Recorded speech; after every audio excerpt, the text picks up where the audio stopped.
안녕하세요. 거친 힐링 오십강입니다. 오늘 주제어는요, 반드시 그래야만 해인데요. 반드시 그래야만 할 건 너무 많은 것 같죠. 근데 이 반드시라는 말이 문제를 일으키는 것 같습니다. 오늘 부제가요, 내 인생을 힘들게 하는 4가지 핵심 비합리적 생각이거든요. 오늘 오십강을 맞이해서 제가 좀 더 여러분들에게 좀 도움이 될 수 있는 것이 무엇인가 생각하다가요, 우리가 그동안 이야기했었죠. 비합리적 생각. 그중에서 가장 비합리적 생각의 요소가 있어요. 그 알맹이를 좀 다시 정리해 드려야겠다, 이런 생각을 해서 이 주제를 정했는데요. 여러분이 이 4가지 생각만 바꿔도 좀 더 편안하게 사실 수 있을 것 같아요.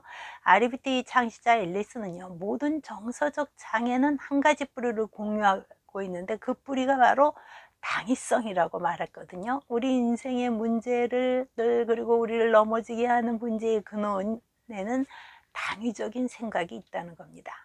절대적이고 당위적인 사고가 인간 문제의 근원이 된다는 건데요. 당위적 사고란 그럼 무엇이고, 이 당위적 사고가 어떻게 문제를 일으키는지 오늘은 그림을 보면서 이야기를 하도록 하죠. 당위적 사고라는 건요, 내가 원하고 바라는 대로 반드시 그렇게 되어야만 한다는 거예요. 반드시 그렇게 되지 않으면 견딜 수가 없다는 겁니다. 내가 원하는 대로 반드시 항상 늘 그렇게 되어야만 한다는 요구죠. 내가 나 자신에게 그렇게 요구하고 상대에게, 세상에게 반드시 그렇게 되지 않으면 안 된다고 요구하는 거예요. 아내는 반드시 내가 생각하는 이런 아내여야 하고, 남편은 반드시 내가 생각하는 이런 남편이어야 한다, 이런 목표를 설정하는 거죠.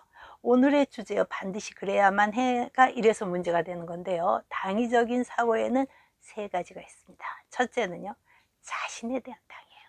자신이 자신에게 이렇게 요구하는 거예요. 나는 반드시 훌륭하게 일을 수행해야 되고, 중요한 타인들로부터 인정받아야만 하고, 만약 그렇지 않으면 참을 수 없고 끔찍하고, 나는 하찮은 인간이다 라는 가설을 갖고 있어요. 나에 대한 가치 기준을 스스로 세워놓고요, 반드시 그렇게 되지 않으면 불행하다고 생각하는 거죠. 어려서 부모의 인정을 받기 위해서 반드시 무엇이든 잘해야 한다는 생각에 애쓰던 사람들 있죠. 커서도 부모의 인정에 목말라요. 그래서 부모와 갈등이 생기는 거죠. 이것이 모든 대인관계의 장애를 일으키기도 합니다. 자, 논박이의 논박 우선 한번 들어보고 나가겠습니다. 반드시 그래야만 해. 반드시 어때야만 하는데, 너는 반드시 뭐든지 반드시 내 뜻대로 돼야 인생 선거하는 것 같지. 그런데 나도 너도 세상도 엉망진창인 거야.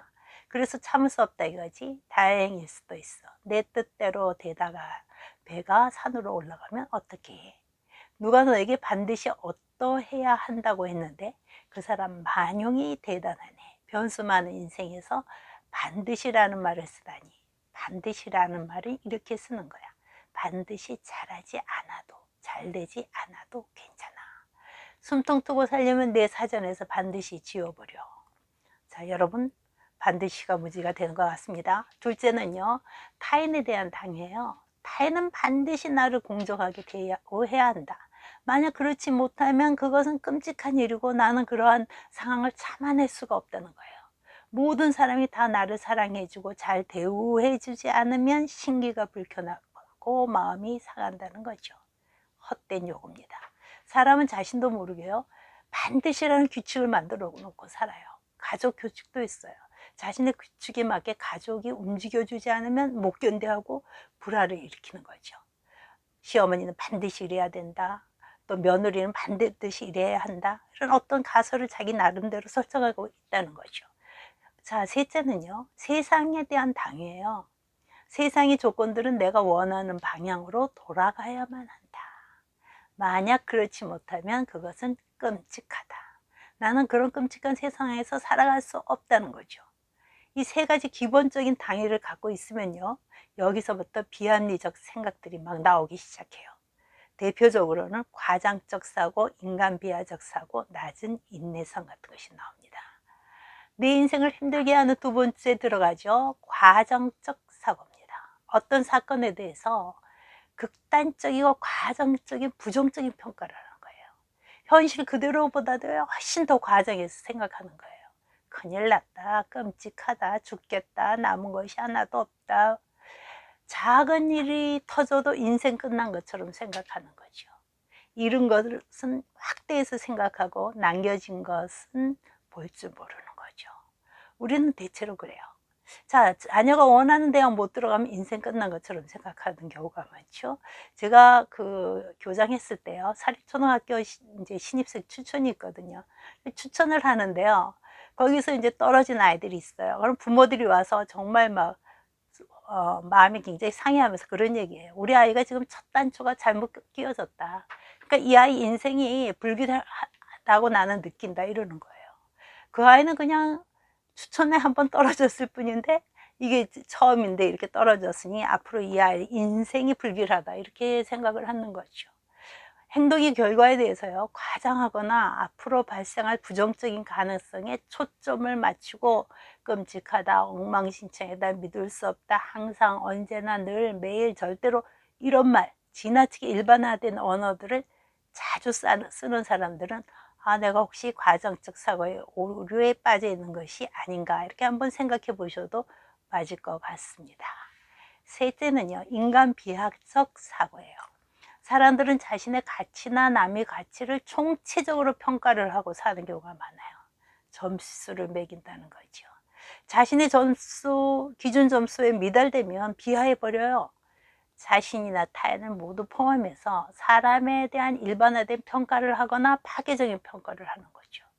그 평가를 하는 것이 문제가 되는 것은요, 사람들은 대체로 자신의 잘못된 한 가지 행동을 가지고 자신을 평가해 버린다는 거예요. 인격 전체를 평가하는 거죠. 타인에 대해서도 마찬가지예요. 어떤 한 사람이 한 가지 실수를 저질렀다면 그 사람은 그런 사람이다 라고 평가를 해버리는 거죠. 자신이나 타인의 한 가지 행동을 보고 총체적인 자기 비하, 타인 비하를 해버린다는 겁니다. 어제 제가 싱어게인이라는 프로를 보았는데요, 어떤 사람이 자신이 그 프로에 나온 것은요, 자신에게 붙은 꼬리표를 떼고 싶어서다라고 말하더라고요. 이유는요, 예전에 그가 부른 노래가 아주 데이트를 쳤대요. 그래서 대단한 인기를 얻어서 너무 무리하게 활동하다가 성대결절이 와서 노래를 못하게 됐다고 합니다. 참 안타까운 일인데요, 사람들 그 사람에게 딱지를 붙여줬어요. 실패한 가수라고요. 그는 노래를 못하게 되었지만 실패한 인생을 사는 건 아닌데도 말이죠.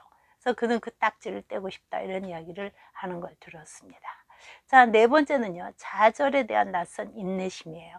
누구에게나 욕구가 있는데요, 그 욕구 좌절을 참지 못하는 거죠. 불편함을 조금 더 참으려 하지 않는 거예요. 점점 세상이 더 그렇게 되죠. 참을 수 없는 데서 오는 무능력감을 갖는 겁니다. 참을 수 없다, 견딜 수 없다, 함께 살 수 없다, 그것이 없으면 나는 안 된다는 거죠. 사람은 자신이 싫어하는 것을 참을 수 없다고 믿는 신념이 있어요.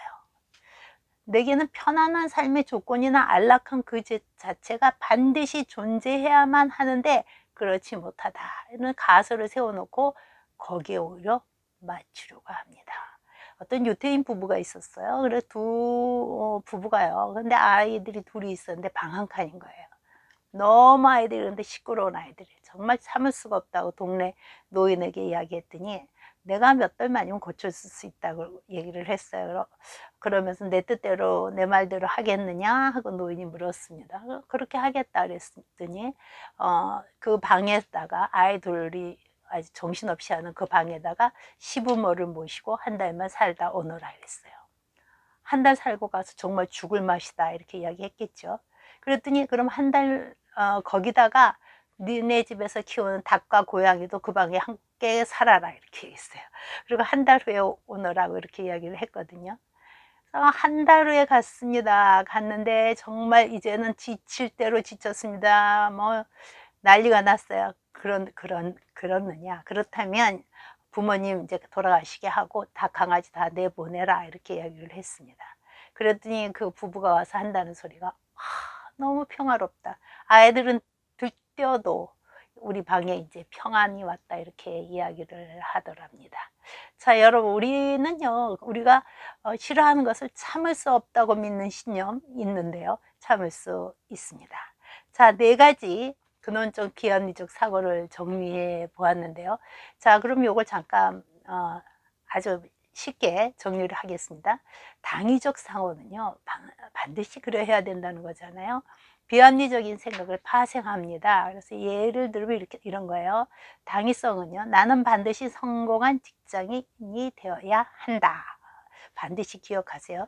그때 과장법이 있습니다. 거기서 파생되는 거죠. 과장법은 반드시 성공한 직장인이 되지 않으면 끔찍하다. 과장님. 거기다 이제 자기 비하성이 있습니다. 반드시 성공한 직장인이 되지 않으면 나는 한심한 인간이다. 이게 자기 비하성이에요. 거기다 이제 낮은 인내성이 있습니다.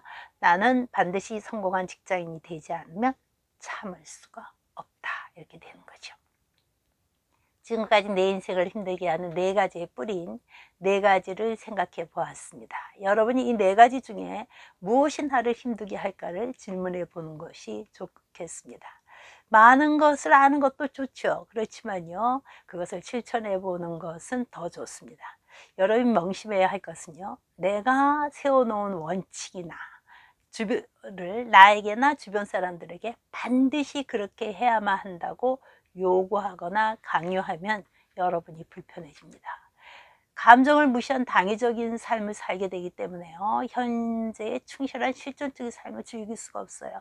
여러분 너무 목표저 지향적으로 사시는 거 불편합니다. 목표를 반드시라는 것은 목표 지향적인 성격이 많잖아요.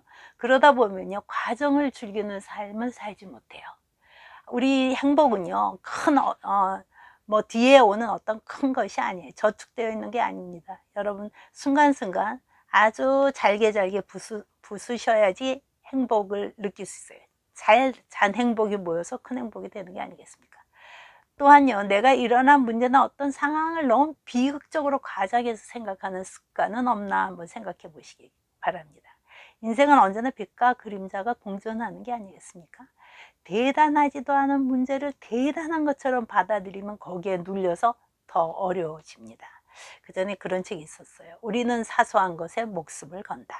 지나놓고 보면 사실은 사소한 것인데 목숨 건 적 한두 번이 아니지 않습니까? 좀 객관적으로 문제를 떼어놓고 생각해 보는 것도 중요합니다. 또 자신을 포함한 사람들을 평가하는 일은 멈춰야 자유로운 삶을 살 수 있는 게 아니겠습니까? 우리의 가치는 평가의 대상이 아닙니다. 인간을 비하시키는 일은요, 결국 창조주를 욕되게 하는 게 아니겠습니까? 우리가 완벽한 것만 사랑하려고 한다면요, 평생 아무것도 사랑하지 못합니다. 완벽한 사람도 완벽하게 해결될 일도 없기 때문이죠. 인생은 우리에게 인내를 요구한다는 거 잊어버리지 마시고요. 여러분 모두 행복하셨으면 좋겠네요. 저는 오후 식강으로요, 잠깐 하프타임 좀 가져야 할 것 같아요. 자, 그 대신요, 많은 분들이 논바기가 나오는 그림과 그 논바기가 참 재밌다. 그것만 좀 떼어서 어떻게 할 수 없느냐 이렇게 말씀하셔서 1월 달부터요, 제가 그 논바기와 논바기 그림만 떼어서 유튜브에 올리려고 합니다. 특히 청소년들에게 구독 권해주시고요. 웃으면서 힐링이 될 것입니다. 자, 1월부터 나갑니다. 건강하세요.